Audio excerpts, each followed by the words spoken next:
First return of the exiles to Israel under Zerubbabel. Ezra chapter 1. In the first year of Cyrus, king of Persia, in order to fulfill the word of the Lord spoken by Jeremiah, the Lord moved the heart of Cyrus, king of Persia, to make a proclamation throughout his realm and also to put it into writing.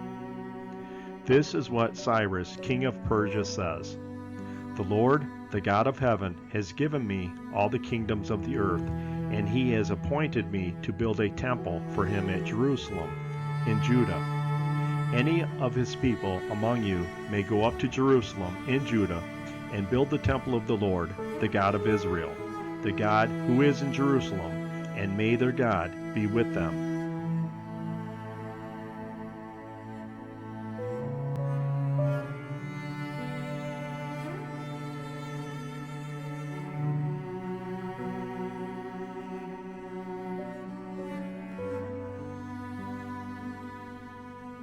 The brave Israelites, who chose to give up the comforts which they had grown accustomed to while in captivity, had families, homes, jobs, and relative freedom. But something was amiss. Their home nation was in shambles. The city was in ruin. The temple and walls had been torn down and destroyed.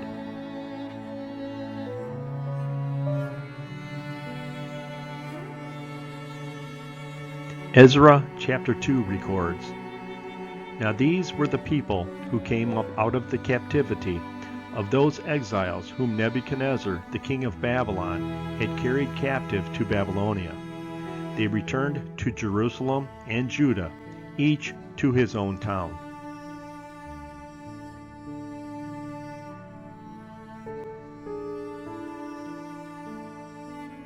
In the decade that followed his conquest of Babylon, Cyrus concentrated on expanding his holdings in the east. In 529 BC, in an expedition against the Massageti people, who lived beyond the Jaxartes River, he was either killed in battle or mortally wounded.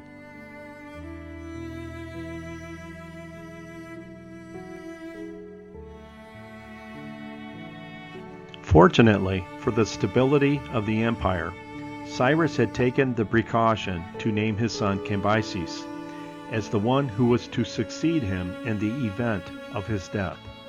Cambyses' contribution to the Persian Empire was the annexation of Egypt in the Battle of Pelusium in 525 BC, the only major power of the Near East that Cyrus had not taken the time to conquer.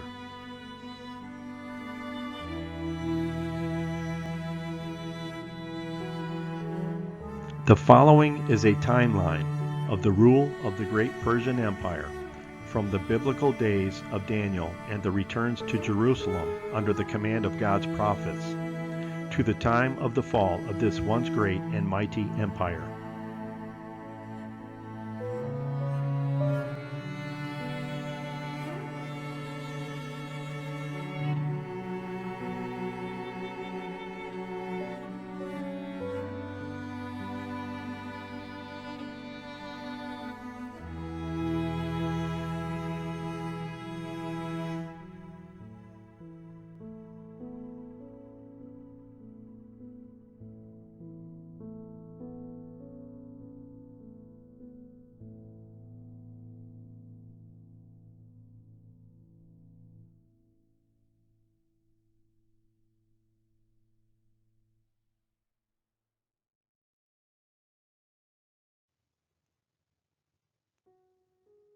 In 522, while Cambyses was at his base for African campaigns in Egypt, word came that a usurper, which means to seize and hold a position, office, power, etc., by force or without legal right, had seized the throne. Cambyses knew the usurper was an impostor, but the news broke his spirit. In March 521, as his troops marched homeward, Cambyses committed suicide rather than face the prospect of a full-scale rebellion.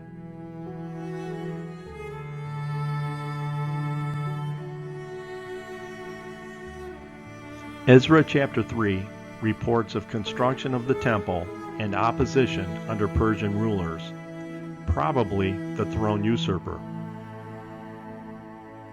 The adversaries of Judah and Benjamin, the Samaritans, whose help in rebuilding the temple Zerubbabel and Yeshua had rejected, were successful in stopping the work on the temple. If they could have no part in building the temple, they would do what they could to see that it did not get built. They mocked and they threatened.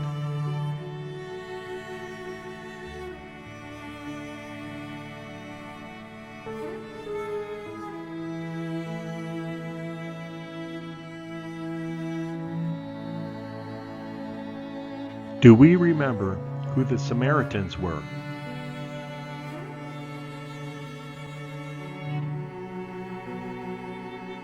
The Samaritans were the transplants, the people of foreign nations who were brought in to occupy the nation of Israel when the Jews were removed from their homeland and grafted in with the peoples of beyond the Euphrates River.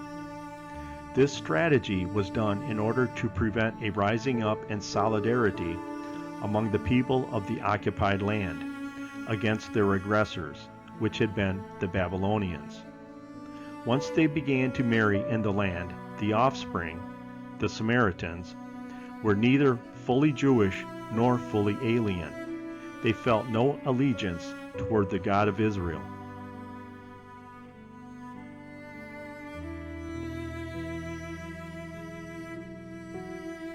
They hired professional agitators to frustrate the project in any way that they could.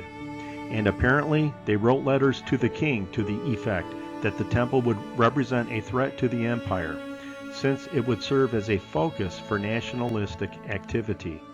The foundation had been laid before the work was stopped, but nothing further was done from that point. The campaign of discouragement accomplished its purpose, at least temporarily.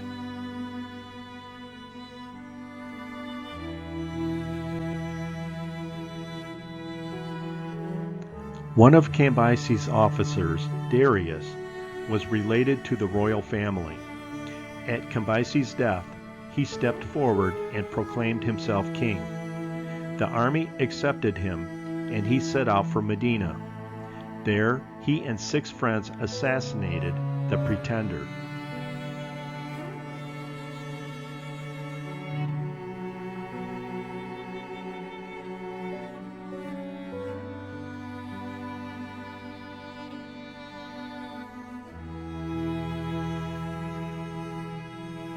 Ezra chapter 4 records of Darius and the continuation of the construction.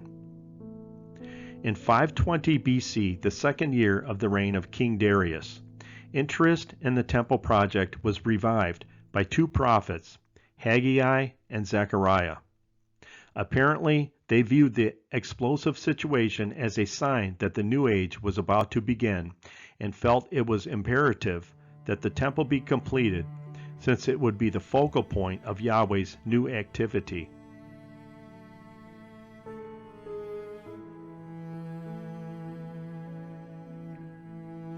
This is the time of Daniel being observed praying to the Lord his God, after it was decreed that no man may petition any god or man besides King Darius.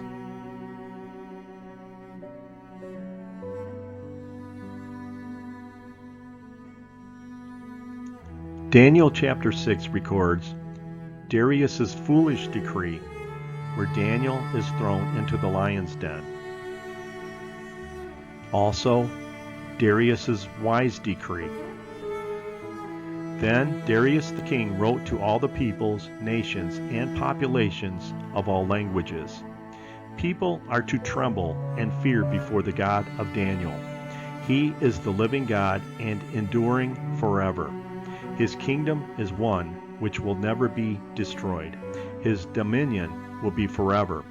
He has rescued Daniel from the power of the lions.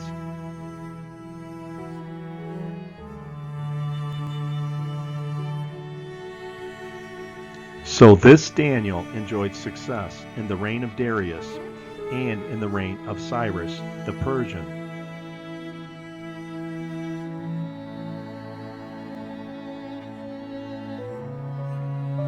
The 4 short sermons recorded in the book of Haggai were delivered to encourage the Jews who lived in Judah after the return from exile to rebuild the temple in Jerusalem. Because the Jews had been lax in their devotion to God, they were not being blessed materially. Ezra, who wrote after Haggai, described Haggai's words of encouragement as prophecy. Ezra reported that because of Haggai's prophetic ministry of encouragement, the Jews responded to God and God allowed them to prosper. Haggai's prophecy had practical, immediate, and tangible results.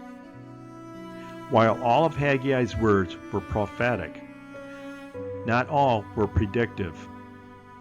In order to spur his people to action, Haggai talked about the past and present as well as the future. Haggai reminded the Jews that God had made a covenant with Israel in the past, and although God's Spirit still remained with them, their present situation was not everything that God had intended it to be. In the future, when the temple would be rebuilt, it would be filled with a glory far surpassing the glory that had been found in Solomon's temple.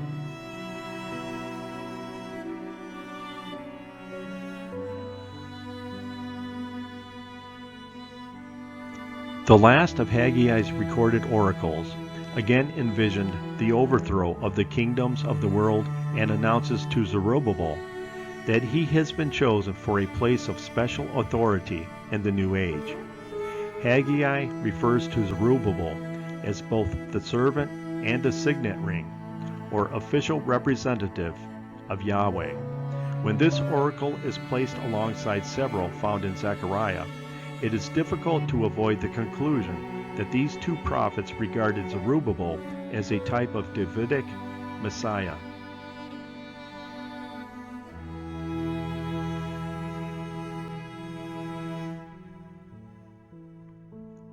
Is it a time for you yourselves to be living in your paneled houses while this house, the temple, remains a ruin?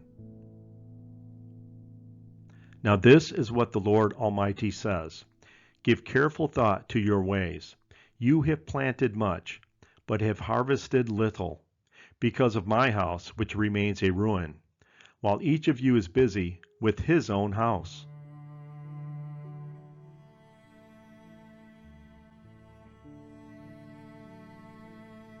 Tell Zerubbabel, governor of Judah, that I will shake the heavens and the earth.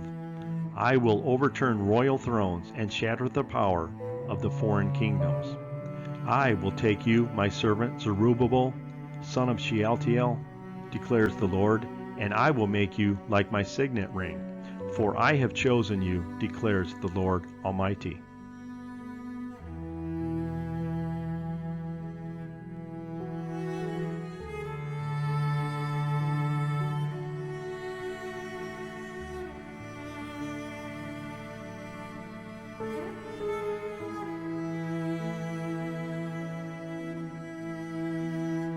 The priest Ezra. Ezra is not called to Jerusalem for another 80 years. Upon arrival, he compiles a record of the events which transpired over the previous 80-year period. He then provides his written account. This is the book of Ezra.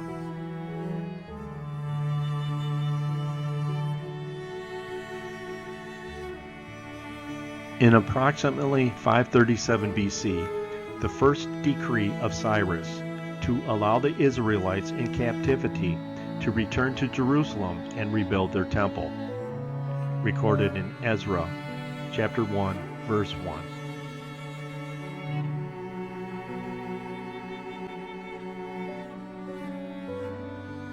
Some 20 years later, King Darius had the archives searched. A scroll was found containing the decree of King Cyrus. He commanded that the temple at Jerusalem would be rebuilt, recorded in Ezra chapter 6.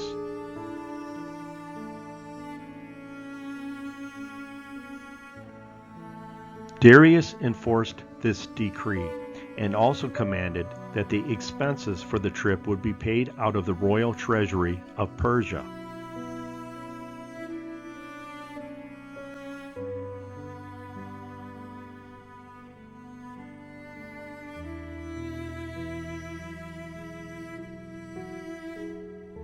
The people returned to Jerusalem in order to rebuild the temple. Under the leaderships of Zerubbabel, then later Haggai, and Zechariah.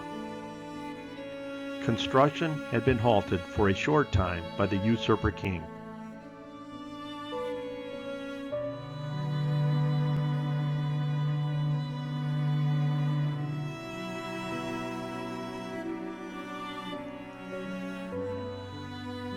As the Jews rebuilt their temple under the capable leadership of Zerubbabel in the late 6th century BC, the prophet Zechariah was provided ample opportunity to talk about a future day when an ideal temple would stand on the same hill in Jerusalem. This rebuilt temple would be the focal point of the millennial kingdom, for it would represent Israel's ideal relationship with God secured through the royal and priestly work of the Messiah.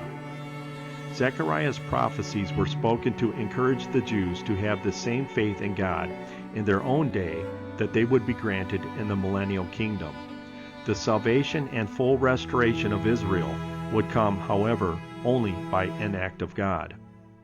And I will pour out on the house of David and on the inhabitants of Jerusalem the spirit of grace and supplication. Then they will look on me whom they have pierced. Zechariah chapter 12, verse 10.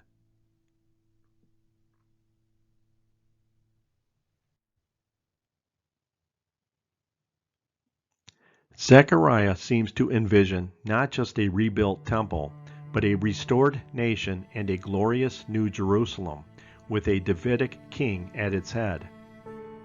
Zechariah chapter 3 records, "The angel of the Lord, saying of Zerubbabel, who was of the house of David, that he and the priest Joshua were symbolic of things to come, and immediately after saying, I am going to bring my servant, the branch."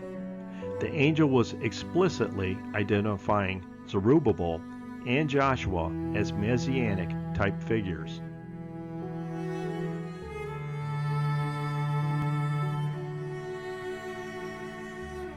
The NIV says Joshua and Zerubbabel were men symbolic of things to come, and immediately referring to the coming of the branch. The ESV, ASV, and NASB uses the words a sign.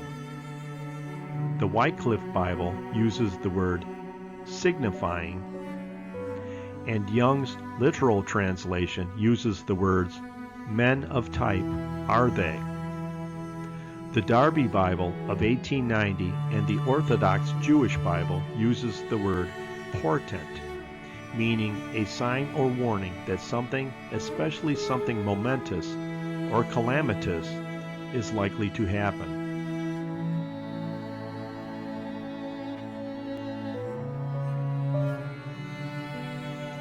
An amazing consideration about this section of Zechariah is that Satan is identified in verses 1 through 2 as accusing Joshua, the high priest, before the angel of the Lord. Is it possible that Satan, perhaps, thought that the high priest, Joshua, could be the Messiah? He certainly makes a strong attempt at disrupting this ministry. Temporarily, he was successful. Will it be the relationship of Joshua as priest and Zerubbabel as governing authority, with Christ fulfilling both of these roles in the final kingdom, that Satan will attempt to imitate in the end times plan?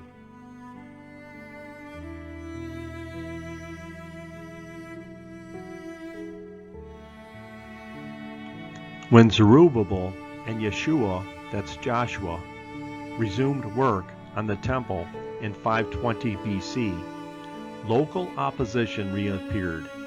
Tattenai, one of the Persian Empire's many local officials, tried to halt the work through intimidation, writing down the names of those doing the work. When that failed, he wrote an official letter to King Darius reporting the Jewish settlers' insubordination. To Tattenai's probable surprise and dismay, his letter had an opposite effect from that which he intended. Darius discovered that the Jews did indeed have royal permission for their work, and he commanded Tattenai to help the Jews and to pay their expenses from Tattenai's own regional tax collection.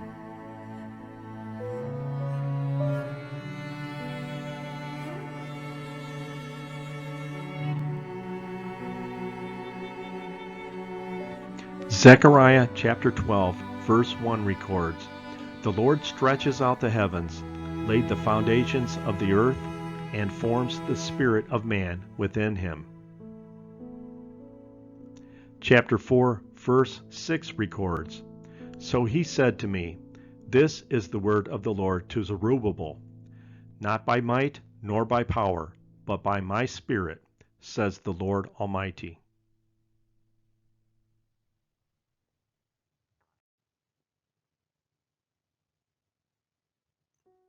Speaking of Joshua, but a prophecy of the future Messiah. Zechariah chapter 6, verse 13 records, "It is he, Joshua, who will build the temple of the Lord, and he will be clothed with majesty, and will sit and rule on his throne. And he will be a priest on his throne, and there will be harmony between the two." Of the Messiah. "See, your king comes to you, righteous and having salvation, gentle and riding on a donkey, on a colt, the foal of a donkey." Zechariah 9:9. And Zechariah 10:4 records, "From Judah will come the cornerstone."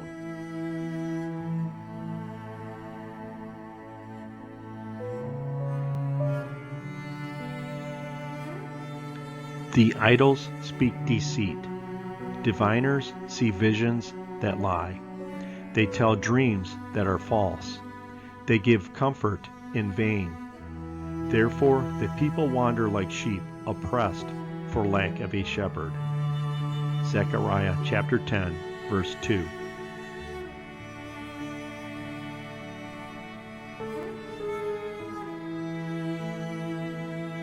In a vision, Zechariah describes a woman in a basket who symbolizes wickedness. The basket of wickedness is carried away to a permanent location in the land of Shinar. One could wonder in this vision why Shinar is chosen as the dwelling place for wickedness. The name Shinar was known from ancient times.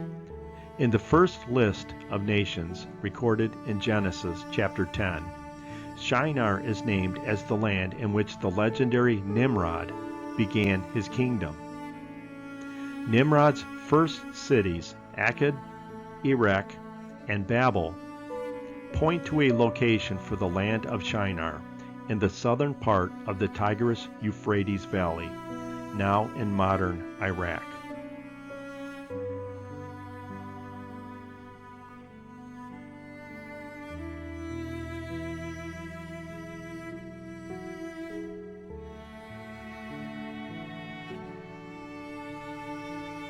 Shinar housed the first known civilization in history. The first cities and temple building was located here, dating as early as the end of the 5th millennium BC. Moreover, the first writing script has been found at the site of Erech, where texts written in Sumerian date to about 3200 BC. Civilization based on the Sumerian model continued in the Tigris-Euphrates Valley until the end of the 1st millennium BC. Abraham is said to have come from Ur of the Chaldeans, a major Sumerian center in Shinar.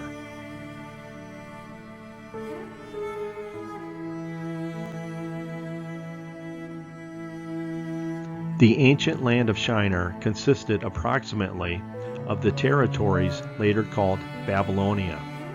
Possibly the name Shinar was identified in some sense with Babylonia in later times. That would explain why Shinar is listed as a place where the Jews were exiled, and as the place to which Nebuchadnezzar, king of Babylon, took vessels from the Jerusalem temple.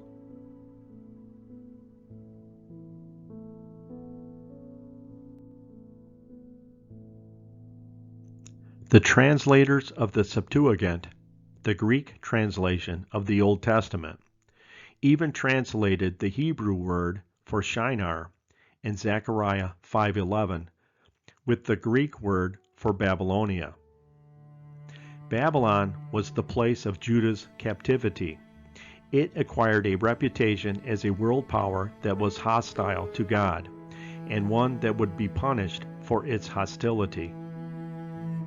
At the time of Zechariah's prophecy in 520 BC, the name Babylon, or its more ancient designation, Land of Shinar, would have been considered appropriate for the place where wickedness would dwell.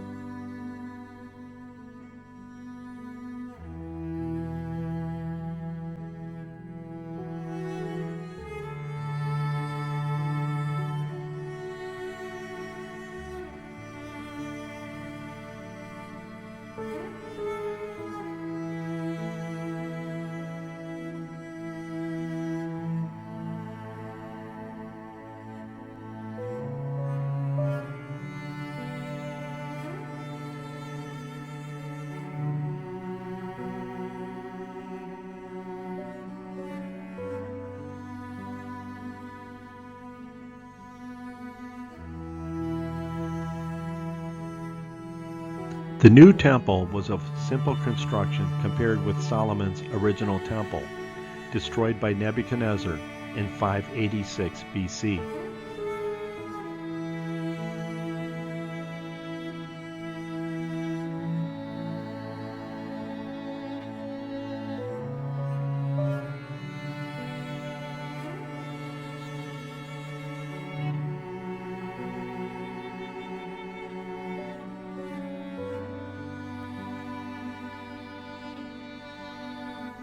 At last, the new Israel was a reality. Unfortunately, the reality did not measure up to the vision. To an outsider, it was hard to see any change in Jerusalem, except that the Jews had themselves a new building. Yahweh may have begun his glorious reign, but most of the world was paying homage to Darius. Zerubbabel, the Davidic prince, who was to wield the scepter of Yahweh and the new kingdom, disappears from the historical narrative.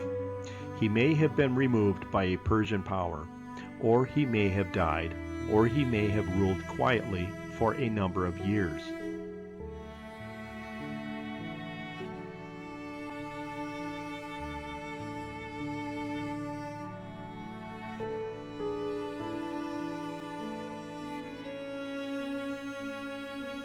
The only thing we know for sure is that he was not the world-renowned leader the prophets seemed to have expected. And when his rule was ended, no scion, a descendant or heir, a detached shoot or twig containing buds from a woody plant used in grafting, of David rose to take his place. The dream of a Davidic kingdom passed away. The high priest became both spiritual and temporal leader.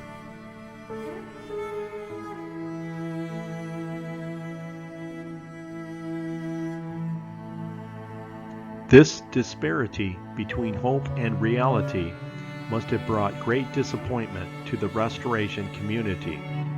But the experiment had not been a total failure. The house of Israel had been re-established.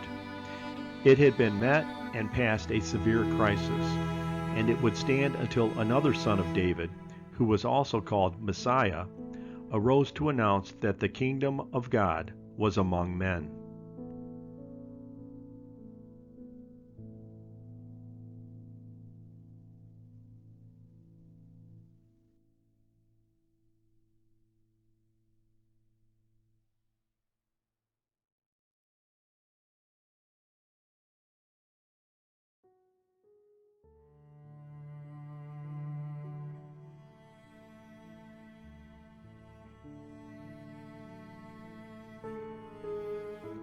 Local opposition to the returned exiles did not end after the completion of the temple.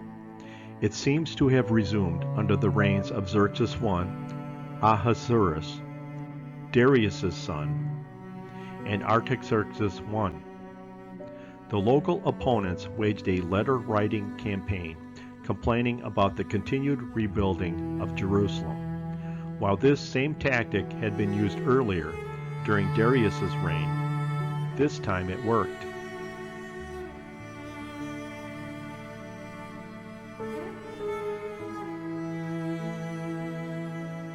In a tale set in the time of the Persian Empire, one of the great women of the Bible risks her life to save her people from the persecution of a hostile nation.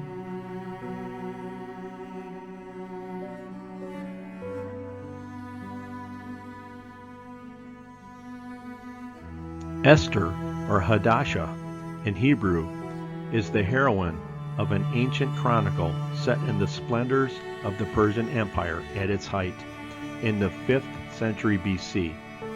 This is a dramatic and rather gory tale of love, hate, and palace intrigue of a beautiful Jewish maiden who married King Ahasuerus. Esther succeeded in averting a massacre of Jews plotted by a grand vizier named Haman, and then avenged the plot.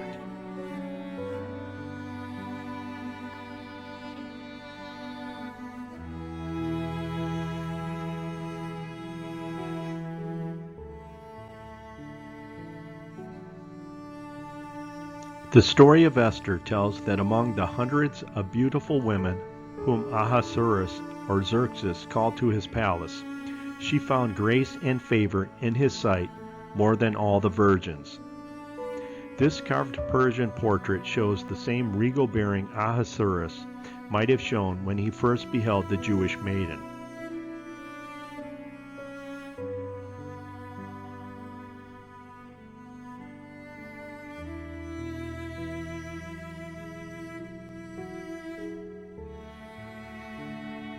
Now it came to pass in the days of Ahasuerus, recorded in Esther 1:1.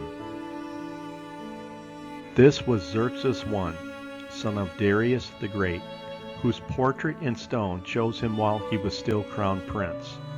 Here he is wearing a tall hat and a long curled beard. His right hand is outstretched, and in his left hand he is holding some kind of lotus symbol.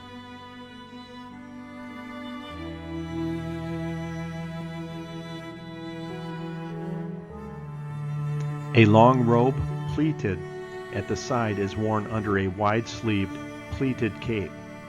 Behind Xerxes I comes a magician with his head swathed in a cowl. He is followed by an esquire attached to the light cavalry of the imperial guard, armed with a battle axe, a sheathed bow, and short sword. 2 guards with tall lances complete the scene.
Artaxerxes I, son of Xerxes, consulted the histories and found that Jerusalem had a reputation for being rebellious. Having no desire for more rebellions, he put a stop to the rebuilding. The temple was complete, but the city of Jerusalem was still in ruins.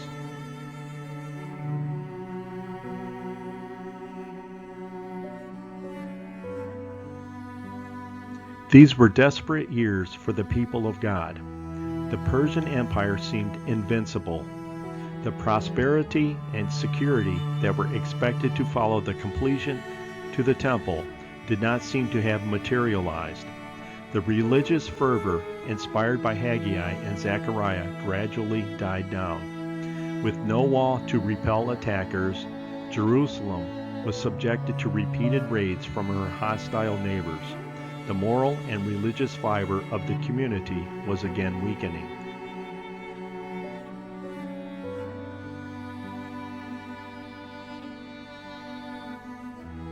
The spiritual life of the community had deteriorated to quite a superficial level. The people were undoubtedly discouraged. The people had little real concern for anything deeper than getting enough money to live on. By the time Ezra and Nehemiah arrived in Jerusalem, Israel was once again dangerously close to losing her identity as a separate people, holy unto the Lord.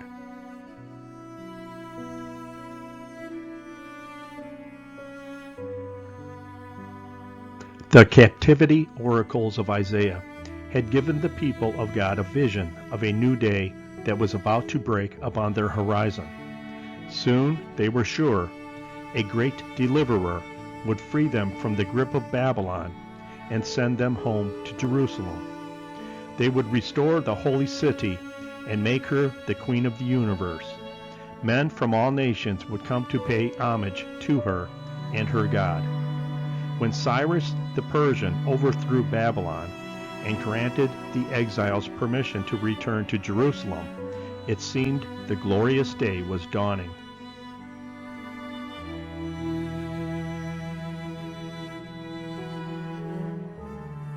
But the hope was never quite fulfilled.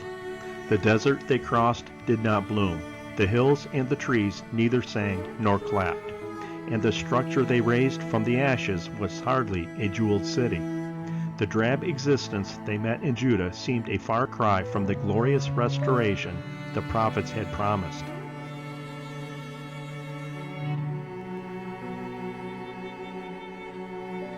For a while, every crisis in the world affairs raised the hope that Yahweh was about to intervene. But these hopes failed to materialize, and the burden of their disappointment grew heavier. They stumbled under its weight, and at times it seemed certain they would fall and be devoured by their enemies. The heroes who brought them through this crisis were Ezra and Nehemiah. These two courageous and strong-willed men brought order to the political and religious life of the community. They demonstrated the strength needed to endure internal stress and external pressure.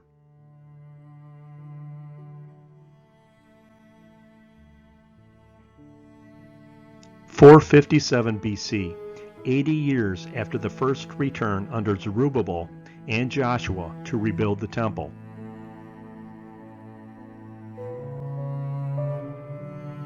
For reasons unknown, King Artaxerxes demonstrated a change of heart toward the people of Israel.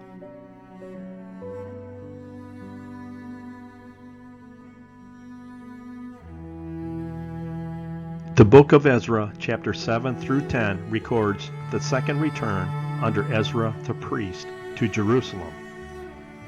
Chapter 7 records King Artaxerxes' letter to Ezra.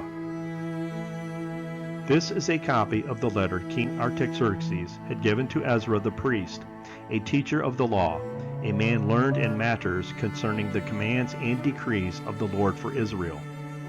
Artaxerxes, King of Kings, to Ezra the priest, teacher of the law of the God of heaven. Greetings. Now I decree that any of the Israelites in my kingdom, including priests and Levites, who volunteer to go to Jerusalem with you, may go. You are sent by the king and his 7 advisors to inquire about Judah and Jerusalem with regard to the law of your God, which is in your hand. Moreover, you are to take with you the silver and gold that the king and his advisers have freely given to the God of Israel, whose dwelling is in Jerusalem, together with all the silver and gold you may obtain from the province of Babylon, as well as the freewill offerings of the people and priests for the temple of their God in Jerusalem. With this money be sure to buy bulls, rams, and male lambs, together with their grain offerings and drink offerings, and sacrifice them on the altar of the temple of your God in Jerusalem. You and your fellow Israelites may then do whatever seems best with the rest of the silver and gold, in accordance with the will of your God. Deliver to the God of Jerusalem all the articles entrusted to you for worship in the temple of your God, and anything else needed for the temple of your God that you are responsible to supply, you may provide from the royal treasury. Now I, King Artaxerxes, decree that all the treasurers of Trans-Euphrates are to provide with diligence whatever Ezra the priest, the teacher of the law of the God of heaven, may ask of you, up to 100 talents of silver, 100 cores of wheat, 100 baths of wine, 100 baths of olive oil, and salt without limit.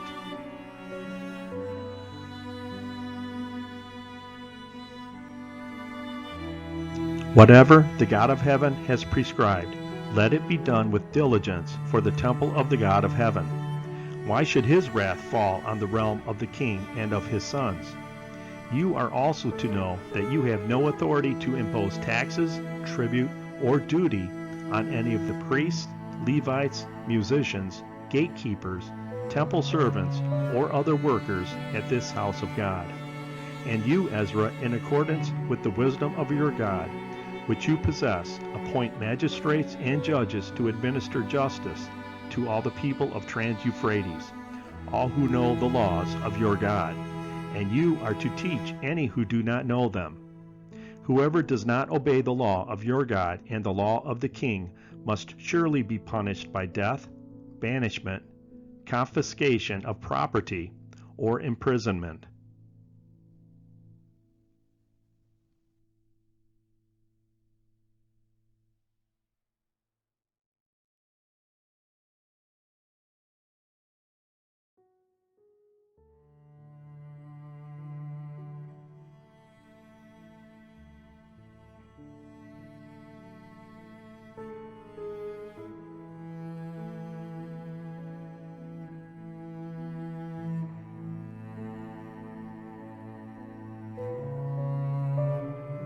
(445 BC), the third return to Jerusalem under Nehemiah.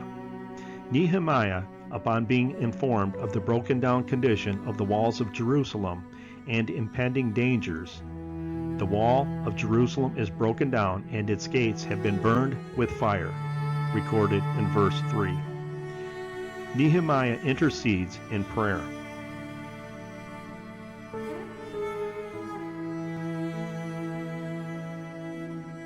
Nehemiah, born in captivity and now cupbearer to the king of Persia, Artaxerxes, upon hearing of the situation and conditions of the returned exiles, asks the king for permission to return to Jerusalem in order to rebuild its walls for protection.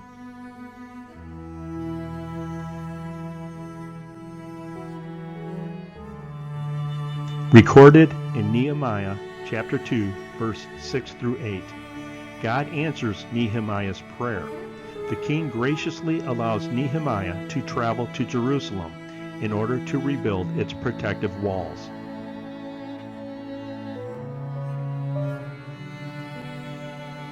Nehemiah chapter 2 also records, when Sanballat the Horonite and Tobiah the Ammonite official heard about this, that's the return of Nehemiah to rebuild the walls, they were very much disturbed that someone had come to promote the welfare of the Israelites.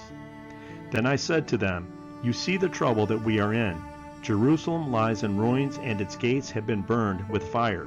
Come, let us rebuild the wall of Jerusalem, and we will no longer be in disgrace.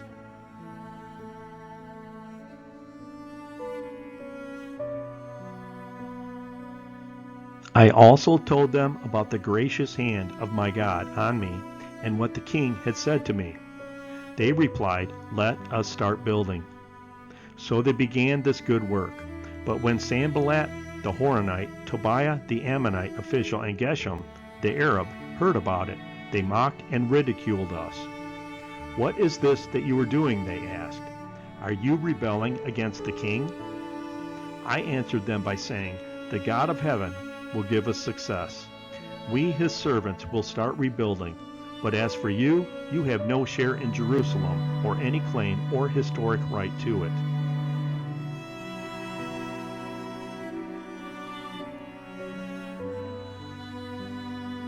Nehemiah, like Ezra, was a purist in religious matters. True worship was only possible by the undefiled, and to Nehemiah, that disqualified all the people who had remained in the land during the exile. Only the returned exiles, who had kept the faith pure even while in captivity, were acceptable. There were several conflicts between Nehemiah and Tobiah, an Ammonite official. Tobiah opposed Nehemiah's rebuilding of Jerusalem's walls.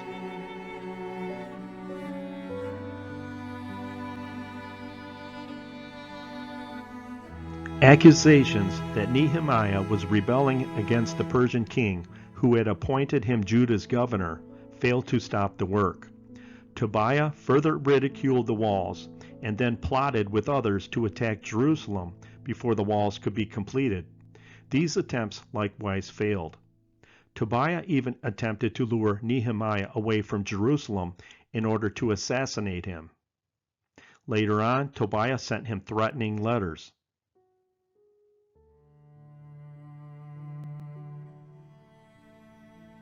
Nehemiah had begun his term as appointed governor in the year 445 BC. His greatest accomplishment was rebuilding Jerusalem's walls of protection. They were completed in only 52 days, according to Nehemiah chapter 6, verse 15.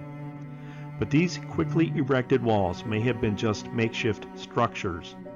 The Jewish historian Josephus writes that the final walls took over 2 years, being completed in 442 BC.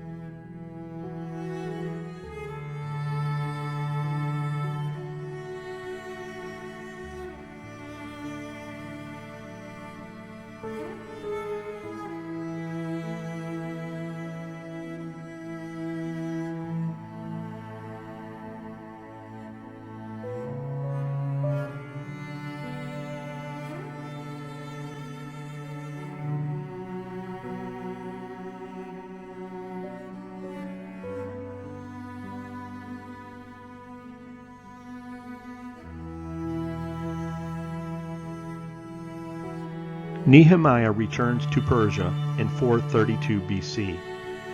But 7 years later, in 425 BC, upon hearing of his people's continued sin and error, he returns to Palestine again to deal with the issues. The high priest had taken an Ammonite into the temple, something forbidden in the law of Moses. This Ammonite was none other than the wicked Tobiah, whom years earlier had attempted to kill Nehemiah and was now attempting to infiltrate the temple.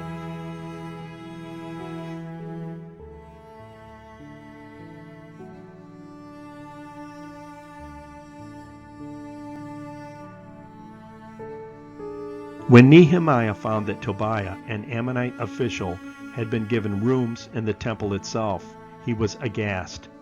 He removed Tobiah with characteristic promptness. Nehemiah also restored the official support of the Levitical ministers and resumed enforcement of Sabbath laws.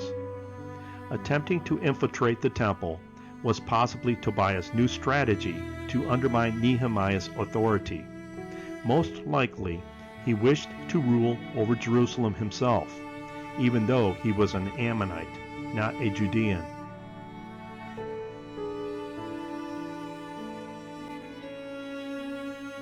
He most likely desired to absorb Judah into his own realm, since as an Ammonite official, he possibly held a position in Ammon, similar to Sanballat's in Samaria and Nehemiahs in Judah. Tobiah was from a powerful, wealthy Ammonite family who later impacted Jewish history. Archaeologists have discovered a palace fortress just to the east of Judah from a century after Nehemiah's time. The fortress has the name Tobiah inscribed at the entrance. Unable to gather control of Jerusalem, Tobiah and his family eventually carved out land holdings and political power in Ammon, just east of the Jordan River.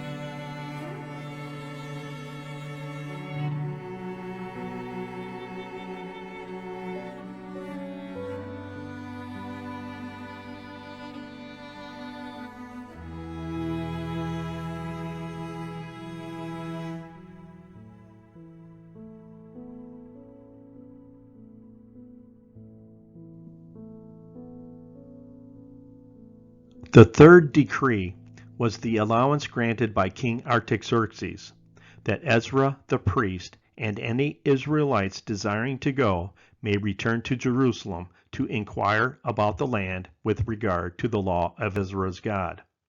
Artaxerxes also provided financing for the trip, as well as tribute given to the God of Israel.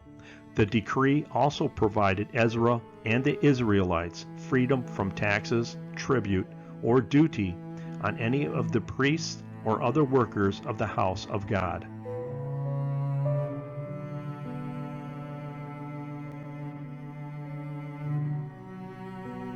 Simultaneously, the Greek-Persian Wars continue.